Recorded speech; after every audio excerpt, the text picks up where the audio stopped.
Assalamualaikum warahmatullahi wabarakatuh. Innal hamdalillah asyhadu an la ilaha illallah wa asyhadu anna Muhammadar Rasulullah.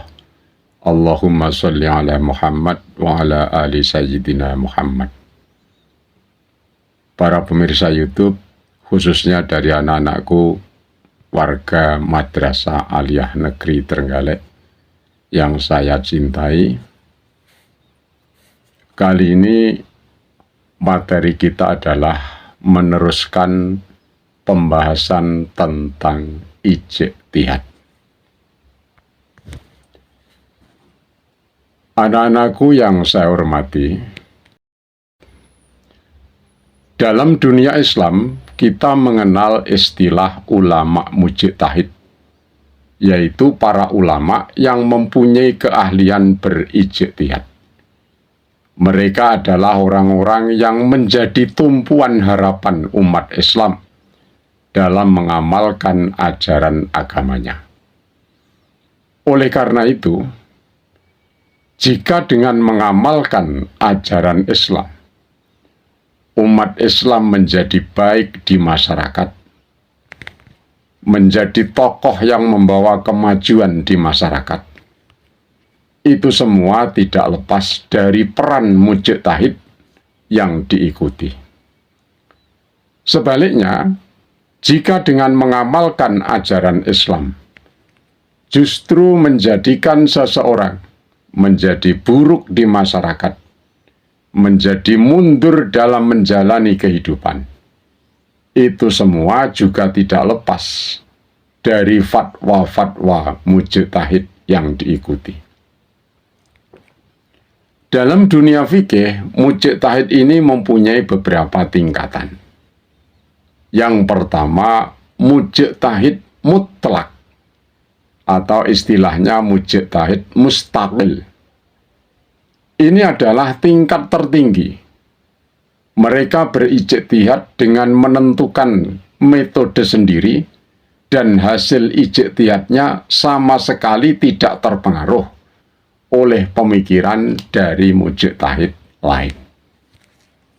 Yang diakui para ulama Islam masuk dalam level ini adalah mereka-mereka yang paling dahulu dikenal seperti Imam Abu Hanifah, Imam Malik, Imam Syafi'i, juga Imam Ahmad bin Hambal, atau dikenal dengan 4 madhab.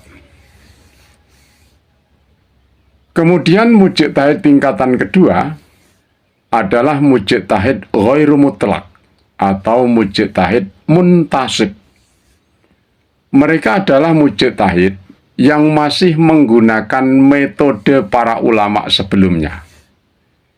Tetapi hasil ijtihadnya sudah tidak terikat lagi oleh ijtihad para mujtahid sebelumnya. Mereka yang masuk level ini kebanyakan dari ulama-ulama mujtahid generasi baru, atau biasa disebut mujtahid mutaakhirin. Kemudian yang tingkat ketiga adalah mujtahid madhab, yaitu mujtahid yang sebenarnya sudah memiliki persyaratan ijtihad, tetapi mereka masih terikat pada fatwa-fatwa ulama madhabnya, baik metode maupun hukum yang dihasilkan. Kemudian mujtahid tingkat 4 adalah mujtahid tarjih,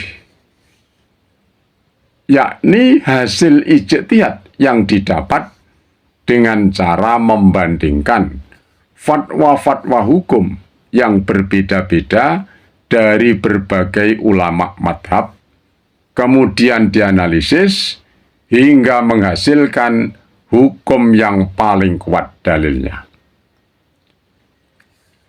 Selanjutnya adalah mujtahid fatwa, level yang terakhir, yakni para ulama yang persyaratan mujtahidnya sebenarnya masih kurang, tetapi mereka menguasai fatwa-fatwa mujtahid. Lalu ketika berfatwa, mereka belajar dari fatwa-fatwa hukum yang dihasilkan oleh para mujtahid yang sudah dipelajari. Itulah tingkatan-tingkatan ulama mujtahid. Adapun bagi umat Islam yang tidak mempunyai kemampuan dalam berijtihad, maka ketika mengikuti hasil ijtihad para ulama mujtahid yang dipercaya, sikap umat Islam secara garis besar itu terbagi menjadi 3 tingkatan. Yang pertama, paling rendah adalah taklid, yakni mengikuti fatwa-fatwa ulama mujtahid tanpa berusaha untuk mengetahui dalil-dalil atau argumentasinya, dalam pengertian percaya secara total. Sikap ini hanya diperbolehkan ketika memang dalam kondisi terpaksa, di mana kemampuan pikiran untuk mencerna itu terbatas. Di antara kelemahan sikap taklid ini, pada umumnya terjadi fanatisme madhab, sehingga umat Islam menjadi sangat sulit untuk menerima masukan dari yang berasal dari madhab beda, dan menjadi sangat mudah menerima fatwa-fatwa hukum, termasuk fatwa yang hoax, kemudian diatasnamakan ulama mujtahid yang diikuti. Kemudian tingkatan kedua, yakni ittiba, yaitu mengikuti fatwa-fatwa para ulama mujtahid dengan berusaha untuk mengetahui dalil-dalil yang menjadi argumentasi dari fatwa-fatwa tersebut. Sebab dalam perjalanan sejarah, seringkali umat Islam dihadapkan pada berita-berita bohong atau hoax, baik melalui perorangan maupun lewat buku-buku agama. Di zaman ini, digitalisasi hoax tentang Islam justru semakin marak, sehingga seringkali terjadi penyampaian fatwa-fatwa mujtahid yang tidak terpadu secara lengkap. Akibatnya menimbulkan salah persepsi atau bahkan pemutarbalikan persepsi tentang Islam. Disinilah pentingnya umat Islam perlu berpikir kritis, tidak sekedar taklid, melainkan setidaknya ittiba. Selanjutnya yang ketiga adalah talfiq. Talfiq, yakni upaya untuk menggabungkan fatwa-fatwa mujtahid ketika ada perbedaan antara mujtahid satu dengan yang lain. Tetapi talfiq ini hanya diperuntukkan bagi umat Islam yang mengikat diri dalam pendapat madhab tertentu. Adapun bagi umat Islam yang tidak terikat oleh fatwa-fatwa madhab, maka konsep talfiq ini tidak diperlukan. Demikian bahasan kita kali ini. Semoga menambah wawasan kita tentang Islam. Billahi taufiq wal hidayah.